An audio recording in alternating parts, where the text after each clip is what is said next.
அனைவருக்கும் வணக்கம். நாம் இப்போ பாக்கியலட்சுமி சீரியலில் என்னெல்லாம் சுவாரஸ்யமான விஷயங்கள் நடக்குதுன்னு பார்க்கலாம் வாங்க. நம்ம ஆகாஷ் இனியா வந்து வாழ்த்து சொல்ல போனதுக்கப்புறம் ரொம்பவே சந்தோஷமாக இருக்கார். ஏன்னா இனியாவை பார்க்கக்கூடாது பேசக்கூடாதுன்னு என்னதான் பாக்கியா ப்ராமிஸ் வாங்கியிருந்தாலும் இனியா வந்து வாழ்த்து சொன்னதுக்கப்புறம் நம்ம ஆகாஷோட மைண்டே ரொம்ப ரிலீஃபாக வச்சுருக்காரு. அது மட்டும் இல்லாமல் எக்ஸாமுக்கு ஊக்குவிக்கிற விதமாகவும் நம்ம இனியாவோட வார்த்தையை ஆகாஷ் நினைக்கிறதுனால என்ன பண்ணுறதுனா எக்ஸாம் ஆளுக்கு கிளம்பி போகிறாரு. கிளம்பி போகிறதுக்கு முன்னாடி அவங்க அப்பா கிட்ட சொல்லிட்டும் போகிறாரு, அப்பா இன்னொரு தப்பா இந்த விஷயத்தை பற்றி நீ எதுவும் பேசாத, அவங்க சும்மா தான் வந்தாங்க, இதுக்கப்புறம் நம்ம வீட்டு பக்கம் வரமாட்டாங்க அப்படின்னு சொல்லிட்டு நம்ம ஆகாஷ் வந்து எக்ஸாம் ஹாலுக்கு போயிடுறாரு. எக்ஸாம் ஹாலில் உட்காந்து எழுதும்போது அவரோட கை வலியால் ரொம்பவே துடிச்சு போகிறாரு.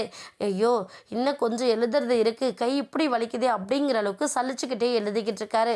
ஒரு பக்கம் கை வலியெல்லாம் தாண்டி நம்ம வாழ்க்கையில் சாதிக்கணும் அப்படின்னா இந்த எக்ஸாமை நம்ம நல்லபடியாக எழுதணும் அப்படிங்கிற ஒரே மைண்ட் செட்டோடு நம்ம ஆகாஷ் வந்து எக்ஸாம் எழுதிட்டு வீட்டுக்கு வராரு.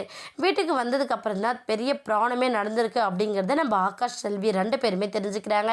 என்னடா அப்படின்னு பார்த்தீங்கன்னா நம்ம எழிலும் இனியாவும் வீட்டுக்கு வந்து போன விஷயத்த நினச்சி நம்ம ஆகாஷோட அப்பா என்ன பண்ணியிருக்காரு, கோபிக்கிட்டே ஈஸ்வரிக்கிட்டே போய் வம்பு பண்ண விஷயம் நம்ம செல்விக்கு தெரிய வருது. செல்விக்கு தெரிஞ்சதுமே என்னையா இவ்வளோ நாள் பொண்டாட்டி பசங்க அப்படிங்கிற அக்கறையே இல்லாத தெரிஞ்சுக்கிட்டு இருந்த மனுஷன் உன்னா இப்போ எதுக்கு அவங்க வீட்டுக்கு போயிட்டு அவங்க வீட்டோட நிம்மதிக்கு எடுத்துகிட்டு வர, நம்ம பிள்ளைய அவங்க பிள்ளை 2 பேரும் பண்ணது தப்பு தானே, இல்லைன்னு சொல்லலை, என்ன பிள்ளைக்கு வாழ்த்து சொல்ல தானே வந்தாங்க, அதை தாண்டி எதுவும் பேசலைல்ல.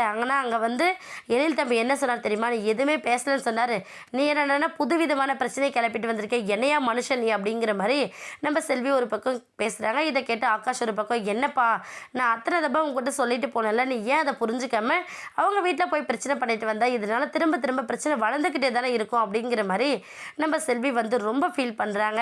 ஃபீல் பண்ணுறது மட்டும் இல்லாமல் இந்த விஷயத்துக்காக பாக்கியா கிட்ட சாரி கேட்கணும் அப்படின்னு சொல்லிட்டு நம்ம பாக்கியாவுக்கு கால் பண்ணுறாங்க செல்வி. பாக்கியாவும் ஒரு பக்கம் வீட்டில் இருந்த ப்ராப்ளத்தை பற்றி எதுவுமே சொல்ல முடியாமல் மெல்லவும் முடியாமல் முழுங்கவும் முடியாமல் வச்சுக்கிட்டு இருக்காங்க.